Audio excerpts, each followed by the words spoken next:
Welcome to CNET's Inside Scoop. I'm Charlie Cooper, and I'm here with my colleague from CNETnews.com, Josh Lowenson. It's been called the trial, or the patent trial of the century, which, given the fact we're only 12 years into the century, might be a little bit of Silicon Valley hype. But it's Apple versus Samsung, and you've been following it now, Josh, for what will be the first 2 weeks of scheduled 4-week trial, more or less. Correct. And it's too early to say who's ahead on points, but do you have a feel for what's been the biggest surprise to date? Sure. So far, it's really just been this avalanche of evidence that Apple's unveiled, both on their part and on Samsung, and that includes internal product designs and really points that that Samsung was looking at Apple devices to kind of field what it wanted to do with the next 2 or 3 phones that they're working on. And Samsung, just to recap, Samsung is defending itself from charges. Apple claims that Samsung basically ripped off their ideas to produce their iPhone knockoffs, their smartphones, and their tablets. And of course, this is going to be going to a jury.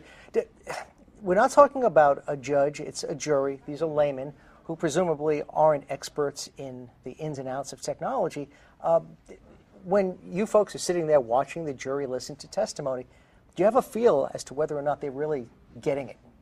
I think the arguments they understand are that Apple thinks that Samsung copied technology. That includes early iPhone and early iPad designs. The thing I don't think juries get are the real nitty-gritty parts of patent law, things like whether designs look alike or whether you get this look and feel on devices and how far the law protects that. Those are really complicated matters that Apple's trying to paint out with simple terms. What's Apple's basic argument? Are they just saying, look, here is design A and here's their design?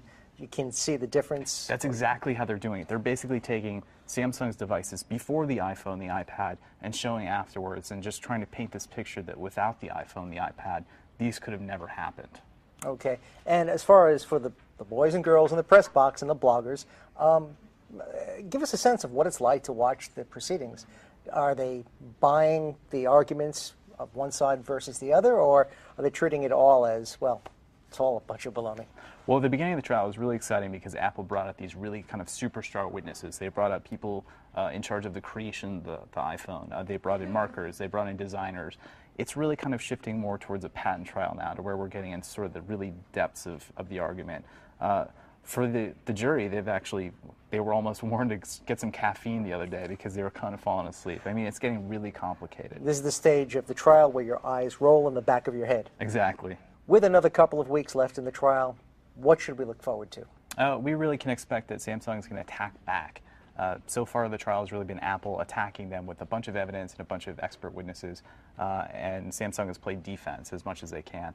They really get to hammer after Apple with a couple of their own patents and a couple of their own arguments that they haven't really had the chance to articulate in full. Good stuff. We'll be looking forward to your reports.